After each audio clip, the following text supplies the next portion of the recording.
Hello everyone. So today we are going to start our next topic, which is synthesis of complex sentence, and we have already completed our two parts. Before starting this chapter, I will suggest you to please go and check it out the videos on clause which I have provided you earlier, because without understanding that topic you are not going to understand. You will not be able to. So everything in the clause you need to go and check it out. So okay, let's back to the topic. So what is complex sentence? Complex sentence is a combination of principal clause and subordinate clause. So जैसा हमने discuss किया था coordinate clause क्या होता है, वैसे ही मैं introduce करा दे रही हूँ कि क्या होता है, बट क्लॉज का वीडियोस चेक करना बहुत इंपॉर्टेंट है, क्योंकि उतना डिटेल में हम यहाँ पे नहीं समझा पाएंगे. सो कोऑर्डिनेट क्लॉज क्या होता है, जिसमें जो मीनिंग होती है कोऑर्डिनेट क्लॉज की, वो पूरी तरीके से प्रिंसिपल क्लॉज पे डिपेंड करती है. जैसे हमने कोऑर्डिनेट क्लॉज में पढ़ा था कि कोऑर्डिनेट क्लॉज में क्या होता है कि प्रिंसिपल क्लॉज और कोऑर्डिनेट क्लॉज दोनों की मीनिंग बिल्कुल इक्वल होती है. सबऑर्डिनेट क्लॉज में ऐसा नहीं होता है. सबऑर्डिनेट क्लॉज में जो मीनिंग होती है वो प्रिंसिपल क्लॉज पे डिपेंड करती है. जैसे एग्जांपल यहाँ पे है, the news that he has died is wrong. So यहाँ पे दो क्लॉज है. कैसे पता चलेगा कि कितने क्लॉज है? हम जब वर्ब को काउंट करेंगे, एक वर्ब है हैज़ और एक है इज़, तो यानी कि हमारे पास दो वर्ब है, दैट मीन्स दो क्लॉज है. अब अगर इसको हम अलग करें तो एक सेंटेंस हमारे एक क्लॉज हमें मिलेगा द न्यूज़ इज़ रॉन्ग, और दूसरा मिलेगा दैट ही हैज़ डाइड, क्योंकि हमें समझ में आ रहा है कि न्यूज़ के लिए जो वर्ब यूज़ हुई है वो कौन सी यूज़ हुई है, इज़ रॉन्ग. ठीक है, तो फिर वो हमारा उसका कंप्लीट मीनिंग है. द न्यूज़ इज़ रॉन्ग, खबर झूठी है, खबर गलत है, तो ये कंप्लीट मीनिंग रख रहा है, इसको किसी की ज़रूरत नहीं है. तो जिसकी मीनिंग कंप्लीट होती है वो प्रिंसिपल क्लॉज होता है. तो यहाँ से क्लियर हो रहा है कि न्यूज़ इज़ रॉन्ग ये हमारा प्रिंसिपल क्लॉज है. अब रह गया दूसरा part, that he has died, कि वह मर गया है, तो ये हमारा सबऑर्डिनेट क्लॉज हो जाएगा. क्यों ये सबऑर्डिनेट क्लॉज है? क्योंकि कि वह मर गया है इसको हम इंडिपेंडेंटली यूज़ नहीं कर सकते हैं. अगर हम चाहें इसको सेंटेंस से अलग करके यूज़ करना तो हम इसका यूज़ नहीं कर सकते, इसीलिए ये हमारा सबऑर्डिनेट क्लॉज है. यानी कि ये अपनी मीनिंग को कंप्लीट करने के लिए प्रिंसिपल क्लॉज पे डिपेंड करता है. अब अगर सबऑर्डिनेट क्लॉज के पार्ट्स की बात करें तो इसके तीन पार्ट होते हैं, नाउन क्लॉज, एडजेक्टिव क्लॉज और एडवर्ब क्लॉज. और मैंने तीनों का डिफरेंस बताया था, बहुत अच्छे से एक्सप्लेन भी किया है, उसमें बहुत ज़्यादा डिटेल में बताया नाउन क्लॉज, एडजेक्टिव क्लॉज और एडवर्ब क्लॉज. तो यहाँ हम केवल सेंटेंस का मेकिंग देखेंगे कि कैसे नाउन क्लॉज का यूज़ करके कॉम्प्लेक्स सेंटेंस बनेगा, या कैसे एडजेक्टिव क्लॉज का, कैसे एडवर्ब क्लॉज का. तो जो मेन चीज़ होती है, जैसे हमने देखा था कोऑर्डिनेट क्लॉज में कि कोऑर्डिनेटिंग कंजंक्शन से जोड़ने पर जो है सेंटेंस कंपाउंड सेंटेंस बन जाता है.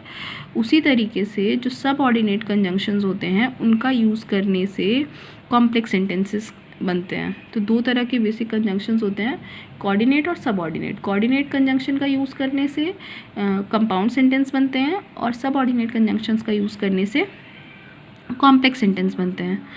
अब इसमें भी अलग अलग टाइप होते हैं, जैसे कि नाउन क्लॉज जो होगा उसके लिए अलग सेंटेंसेस, उसके लिए अलग कंजंक्शंस होंगे, एडजेक्टिव के लिए अलग और एडवर्ब के लिए अलग.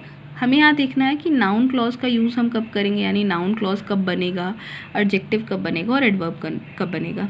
इसमें डिफरेंस क्या होता है ये मैंने क्लॉज की वीडियो में बताया है. तो यहाँ हम बस ये देखेंगे कि सेंटेंस को बनाना कैसे है, उसके लिए वो वीडियो देखना बहुत ज़रूरी है.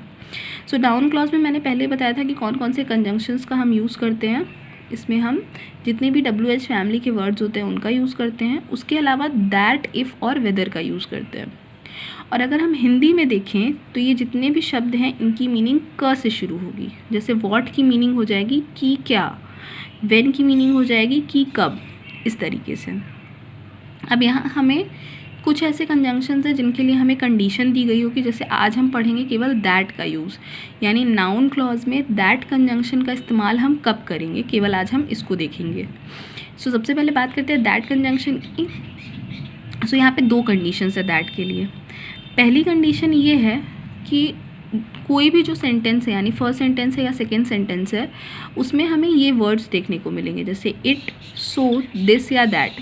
अब ये बिगनिंग में भी हो सकते हैं और ये लास्ट में भी हो सकते हैं, ये हमें देखना पड़ेगा सेंटेंस में. तो ये शुरुआत में भी आ सकता है इट, शुरुआत, और लास्ट में भी इट आ सकता है. सो जो है वो लास्ट में ही आएगा, दिस दैट भी बिगनिंग में भी आ सकते हैं और एंड में भी आ सकते हैं।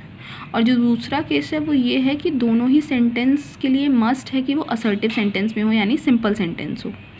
ठीक है, जैसे अगर हम एग्जाम्पल से इसको अच्छे से समझें तो ये कैसे होगा। जैसे फर्स्ट एग्जाम्पल है he will succeed we hope so. तो हम देख पा रहे हैं कि जो सेकेंड वाला पार्ट है वी होप सो, इसमें सो वर्ड आ रहा है। तो हमने लिखा था कि अगर इट सो दिस दैट हो तो ये बिगनिंग में और एंड में अगर यूज़ होते हैं तो हम दैट का यूज़ करते हैं। ये एक ईजी ट्रिक है, ऐसा नहीं होगा कि हमेशा ऐसा होगा, आपको समझना भी पड़ेगा कि कौन सा अप्रोप्रिएट कंजंक्शन है। But for making this easier I am using this. So अब अगर इसको हमें कंबाइन करना है तो हम कैसे करेंगे, वी होप, अब सो का हटा देंगे, we hope that he will succeed, क्योंकि हम ऐसे ही लिख नहीं सकते we hope so that he will succeed. तो हम यहाँ पे सो को हटा देंगे और हम क्या लिखेंगे, we hope that he will succeed. तो अब यहाँ पे वी होप जो है ये प्रिंसिपल क्लॉज बन जाएगा, दैट ही विल सक्सीड ये क्या बन जाएगा हमारा सबऑर्डिनेट क्लॉज। सेकेंड सेंटेंस जैसे है it is going to rain I am sure of it. अब यहाँ पे क्या है, इट जो है शुरुआत में भी है और इट जो है लास्ट में भी है। अब इसको हिंदी में कंबाइन कर लेते हैं। फर्स्ट सेंटेंस क्या है कि बारिश होगी, आई एम श्योर ऑफ इट, और मैं इसके बारे में श्योर हूँ। तो जैसे हमें पता है कि दैट का मीनिंग होता है कि, तो इट यहाँ पे हमें दिखाई दे रहा है तो हम इसको कैसे जोड़ लेंगे, आई एम श्योर ऑफ इट। अगर हम इसको ऐसे ना लिख के ये लिख दें कि मैं श्योर हूँ कि बारिश होगी, तो हमने क्या बोला कि मैं श्योर हूँ कि बारिश होगी। तो की का यूज़ हमने किया, इट को हटा दिया, तो हम इसको कंबाइन करेंगे तो ऐसे हो जाएगा, I am sure that it is going to rain. Of it को हमने हटा दिया क्योंकि उसका यूज़ नहीं था, वहाँ पे हमने दैट का यूज़ कर दिया, I am sure that it is going to rain. Next sentence देखते हैं, जैसे honesty is the best policy it is known to all. तो यहाँ पे लास्ट में तो नहीं, लेकिन सेकेंड सेंटेंस के स्टार्टिंग में इट आ रहा है। तो इसको हम दो तरीके से बना सकते हैं। एक तो हम लिख सकते हैं, जैसे अगर हमें बोलना हो तो हम क्या बोलेंगे कि यह सबको पता है कि, हमें क्या बोला कि यह सबको पता है कि जो ऑनेस्टी है वो बेस्ट पॉलिसी है। तो हमने यूज़ किया कि हमें पता, ये सबको पता है कि। तो जहाँ पे हमें लगता है कि शब्द का इस्तेमाल सही होगा दोनों को जोड़ने के लिए, हिंदी में एक बार आप जोड़ के देख लो तो आपको क्लियर हो जाएगा और फिर आप उसको उसी तरीके से ऐड ऑन कर सकते हैं। तो एक तो ये तरीका हो जाएगा जैसे हमने बनाया, it is known to all that honesty is the best policy. और जो सेकेंड तरीका होगा वो ये दूसरा सेंटेंस हो जाएगा, that honesty is the best policy it is known to all. तो मतलब दैट का यूज़ हमें स्टार्टिंग में भी करके इस तरीके से भी सेंटेंस बना सकते हैं। डिपेंड्स ऑन यू कि आपको किस तरीके से सेंटेंस को बनाना है।